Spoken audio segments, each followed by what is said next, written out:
Okay, ठीक है। हम सब पढ़ रहे हैं व्याकरण वाटिका भाग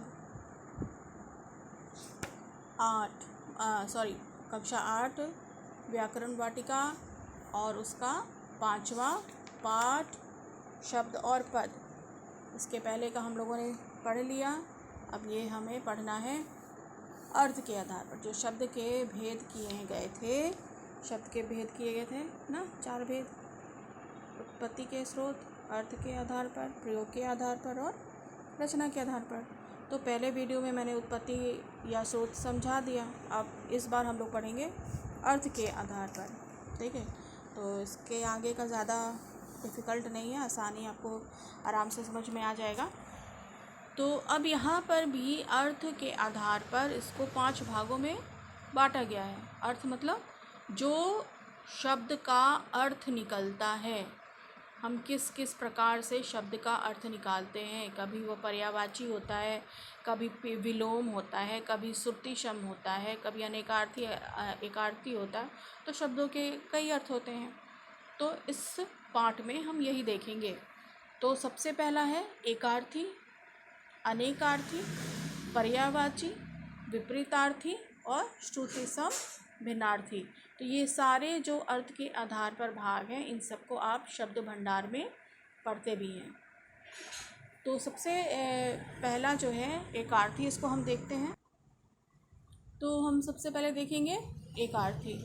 तो ऐसे शब्द जिनका निश्चित अर्थ हो, मतलब इस शब्द, ये जो आभास है, इसका एक ही अर्थ है, महसूस होना, इसका और कोई दूसरा अर्थ नहीं है, ठीक है। तो ऐसे शब्दों को हम एकार्थी शब्द कहते हैं। एक अर्थ वाले: अनिल, मेज़, तलवार आदि। मेज़ का अर्थ तो मेज़ ही होगा ना। अब आकार में, साइज़ में अलग हो सकते हैं। तलवार एक ही जैसा होता है, ये साइज़ में एक ही प्रकार का होता है, एक ही चीज़ के काम में आते हैं। युद्ध के लिए तलवार का प्रयोग होता है। तो ऐसे शब्दों को हम एकार्थी कहते हैं, जिनका एक निश्चित अर्थ होता है। उसके बाद है अनेकार्थी। अनेकार्थी क्या है? ऐसे शब्द जिनके एक से अधिक अर्थ निकले, अलग अलग तरह के अर्थ निकले, तो ऐसे शब्दों को हम अनेकार्थी कहते हैं। अलग अलग अर्थ निकलने वाले शब्द जिनके अनेक अर्थ हों। जैसे अंत। अंत का अर्थ होता है समाप्ति, सीमा या मृत्यु। उसका अंत हो गया, उसकी मृत्यु हो गई, ठीक है। अक्षर। अक्षर को हम वर्ण कहते हैं। अभी इधर जो हमने शब्द और पद में पढ़ा, बार बार हम पढ़ रहे थे ना, सार्थक वर्ण समूह, सार्थक वर्ण समूह। तो वर्ण मतलब ही अक्षर होता है। तो वर्ण और अक्षर एक ही अर्थ हुए। उसके बाद अक्षर का अर्थ होता है ईश्वर, नाश ना होने वाला। फिर है अर्थ, इसका मतलब होता है मतलब, धन, प्रयोजन या कारण। किस अर्थ से तुम यहाँ आए हो, किस कारण से तुम यहाँ आए हो, ठीक है। फिर है कनक, सोना या धतूरा। उसके बाद है समानार्थक या पर्यायवाची शब्द। अब समानार्थक शब्द और पर्यायवाची कौन से शब्द होते हैं? ऐसे शब्द जिनका एक समान अर्थ हो। चाहे हम संसार बोलें, चाहे दुनिया, चाहे जग, चाहे जगत या चाहे विश्व, इन सब का अर्थ होता है संसार, या इन सब का अर्थ होता है विश्व, या इन सारे का अर्थ होता है जग।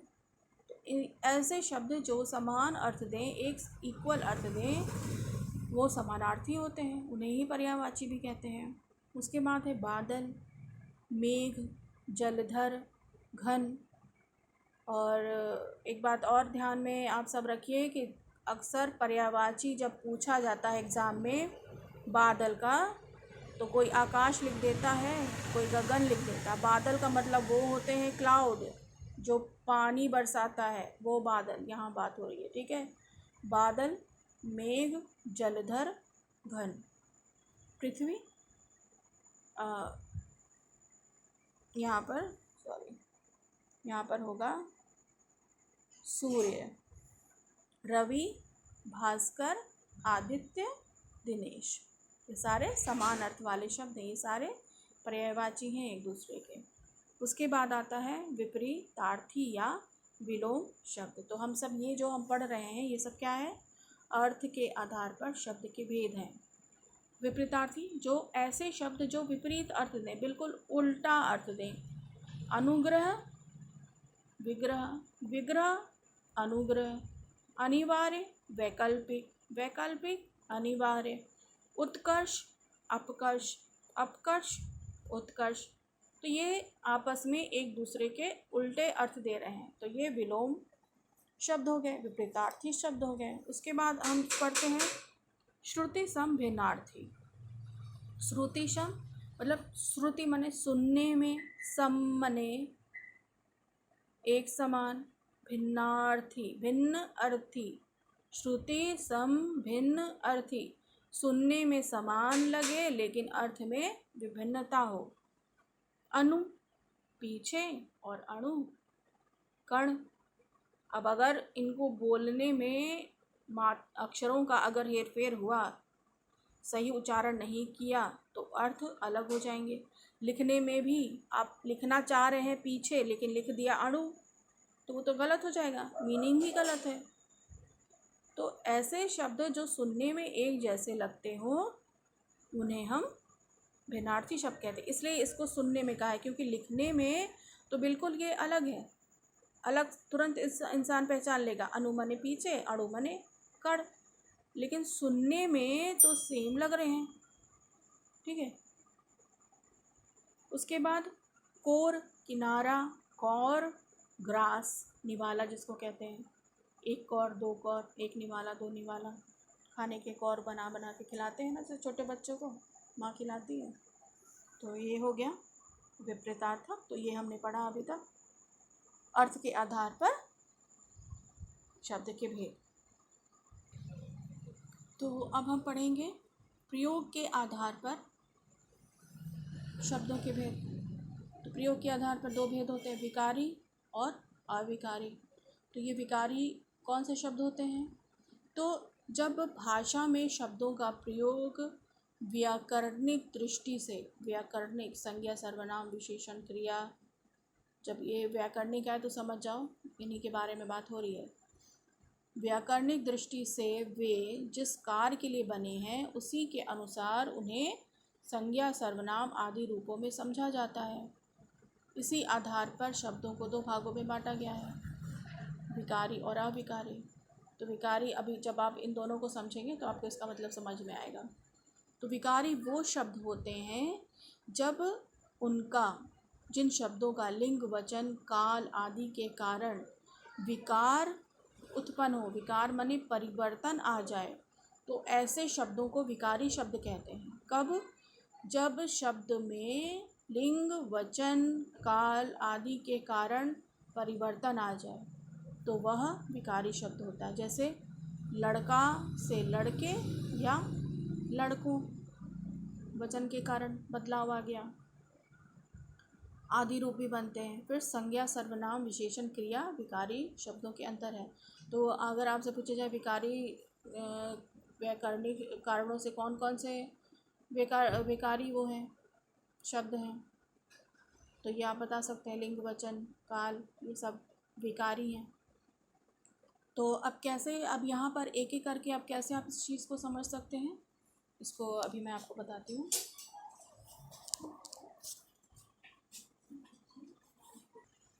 तो आप इनको ऐसे समझ सकते हैं, जैसे संज्ञा, ठीक है, लड़का खेलता है, लड़की खेलती है। अब संज्ञा के कारण इनमें बदलाव आ गया ना, लड़का जब हमने बोला तो यहाँ खेलता है, और लड़की है तो यहाँ खेलती हो गया।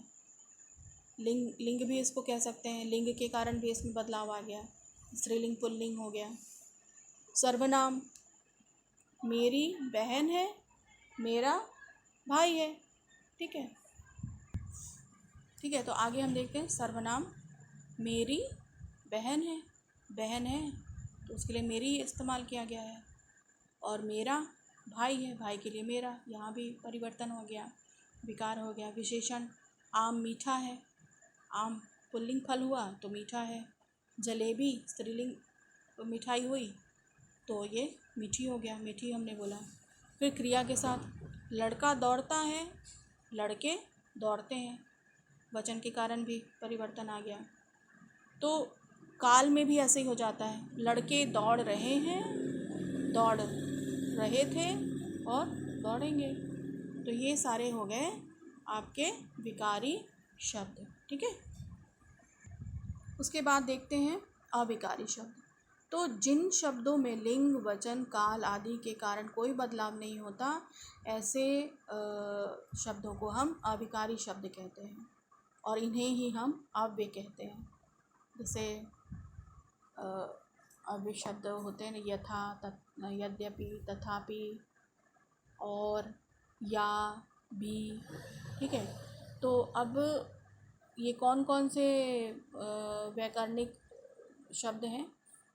क्रिया विशेषण, समुच्चय बोधक, संबंध बोधक, विस्मयादि बोधक और निपात अविकारी शब्द होते हैं। जहाँ लगभग, न, तक, आदि, यदि, तो, लेकिन, के बिना आदि, तो ये सारे अविकारी शब्द हैं। इनका जब हम वाक्यों में प्रयोग करें, चाहे किसी भी लिंग के साथ, काल के साथ, वचन के साथ, इनमें कोई भी बदलाव नहीं आएगा।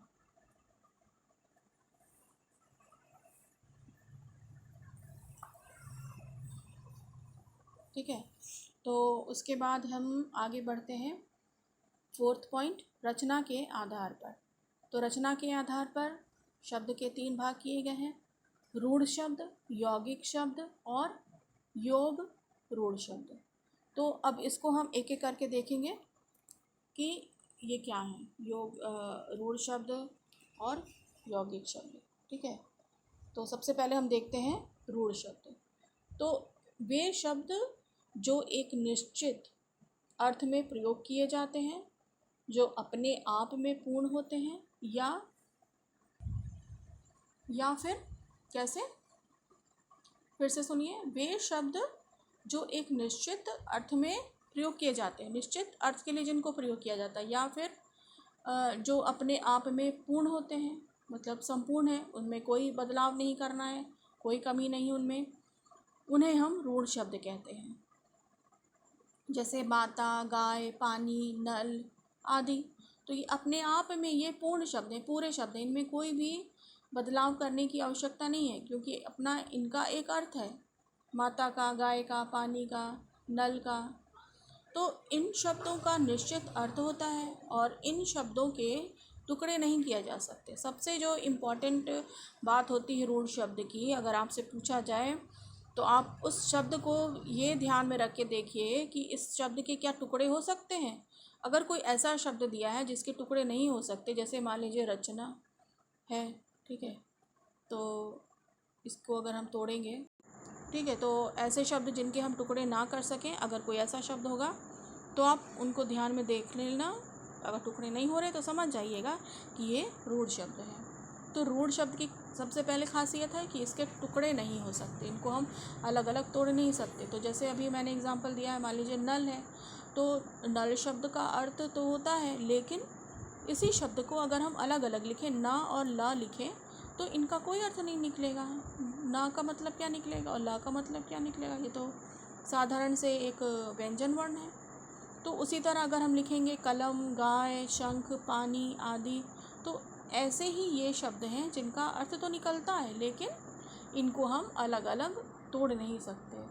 तो लिखने पर कोई अर्थ नहीं निकलता और ऐसे शब्दों को हम रूढ़ शब्द कहते हैं। जब हम इनको अलग अलग लिखें और कोई अर्थ ना निकले, तो ऐसे ही शब्दों को हम रूढ़ शब्द कहते हैं, क्योंकि इनका कोई खंडन नहीं हो सकता। इनको हम अलग अलग खंड में, टुकड़े में बांट नहीं सकते, नाक, बाल, जल, सब आदि, ठीक है। तो आगे है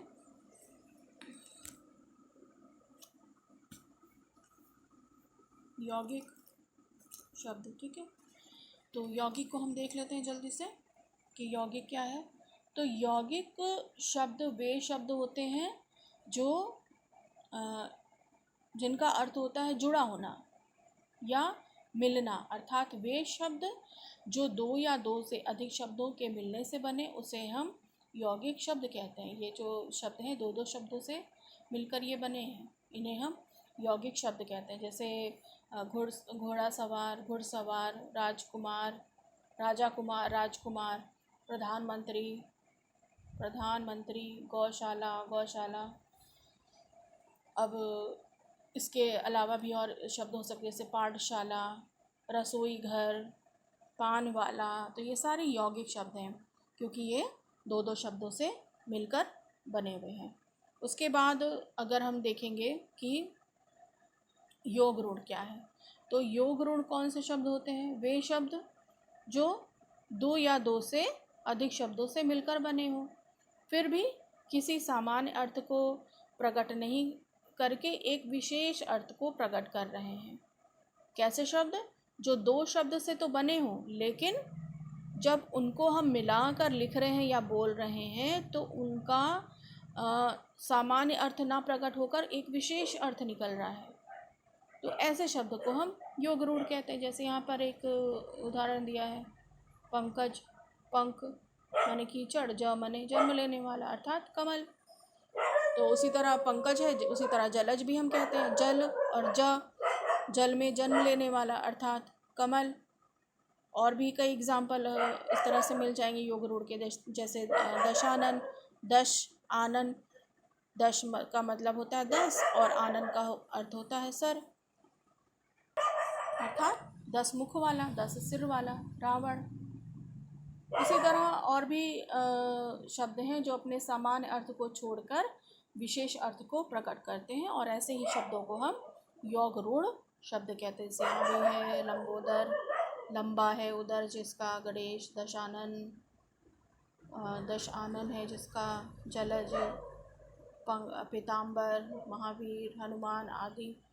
ठीक है, तो ये हो गया शब्द और पद का पाठ। आशा है आपको समझ में आया होगा।